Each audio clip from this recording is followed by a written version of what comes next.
Jamie Foxx at Super Bowl party here in LA.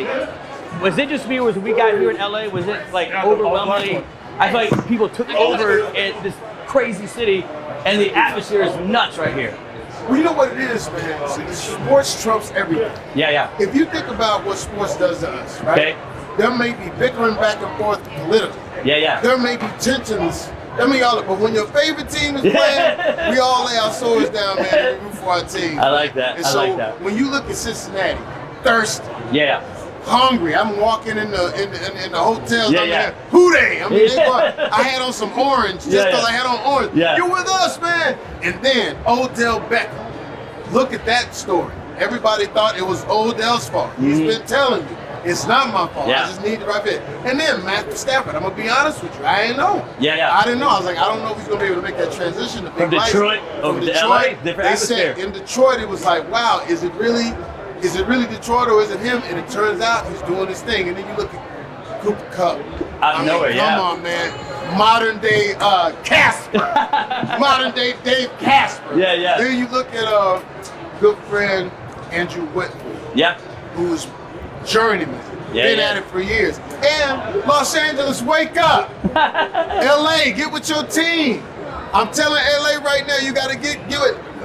It's disheartening. I'm a Cowboy fan. All right. I go to the Rams game, and it was 69%, 49%. So this gives LA an opportunity to really like bring it on home. Yeah.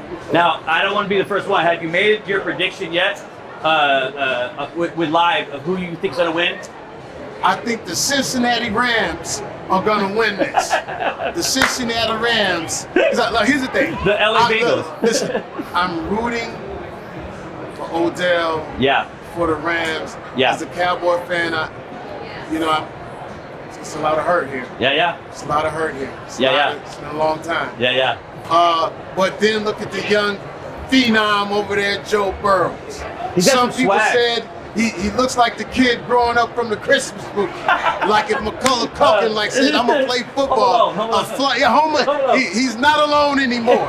He's got a chip on his shoulder. They said, yo, you're the underdog. He said, stop calling me that. I'm supposed to be here. So how do you impede that story? Yeah. So I wish that they could both win, but my money, I ain't gonna tell you, but Yeah. you know I'm gonna get paid. You know I'm gonna get paid. I love it. MGM, baby. I love it, Jamie. Let me if you're good, let me switch gears here for a second. When you talk about sports and what it's done. Yeah. And Jamie, you've had one of the most crazy careers in movies and so successful and played with some of the biggest stars. But let me ask you a question. When it comes to, when you think about a little bit behind the scenes, what was it like growing up, Jamie Foxx? That people don't get to know about Texas, Jamie. baby. Terrell, Texas. Population 12,000, 248. I'm sorry, 247 now that I'm out here.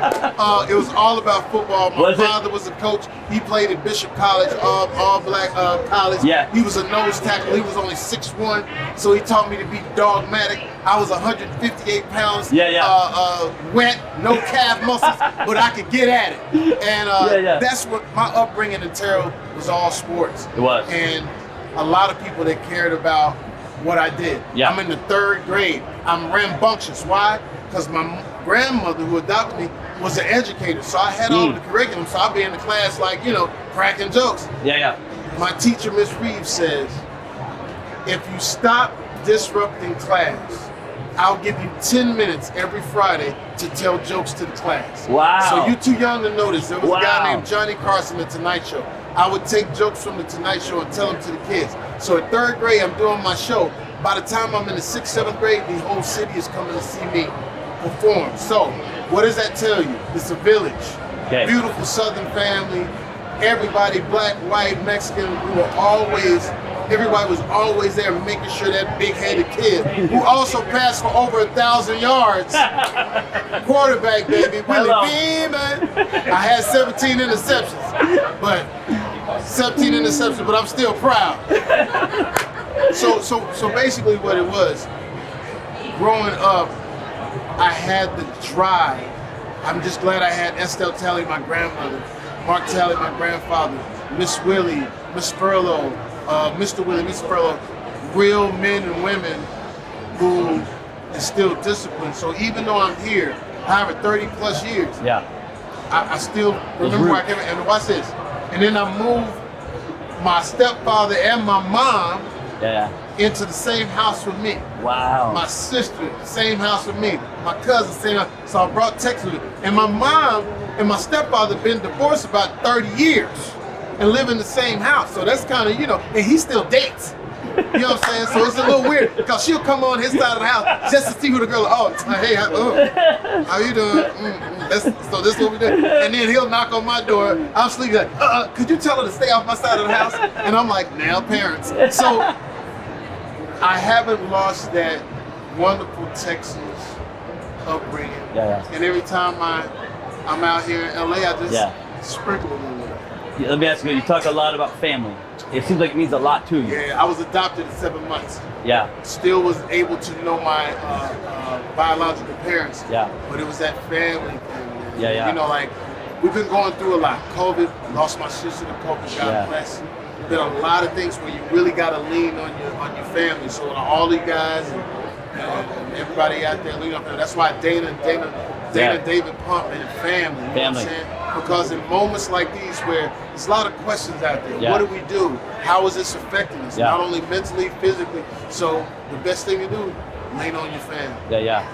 You got a young man. Give some advice to a young man about to get married. Start his family. What'd you tell a young man about to get married with what got going on? Don't try to get it all. Don't try to get it all. Don't. It's not gonna be, overnight success. Overnight. Yeah. You know what it is? When you go to the movies and you fall asleep, you're not mad about it. And you don't get mad. You don't argue. That's a relationship. You know what I'm saying? It's like so that's a relationship. So it's like I would always say this: if it's gonna be forever, it's gonna be forever. I love it, man. You know what I'm saying? This is the last question, man. Last question. When Jamie's was all said and done, and everybody knew you by one word, what would the world to know you as? One word that makes up Jamie. What would that word be? What would that word be? The fans knew you as. People knew you as. I'd have to say fun opera. I'd have to put words together. Go ahead, do it. No, you know what? I would just say,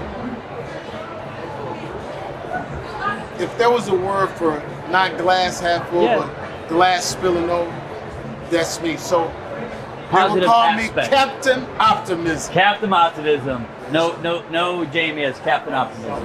I love that, man. Jamie, man, I appreciate the interview. You're one of a kind.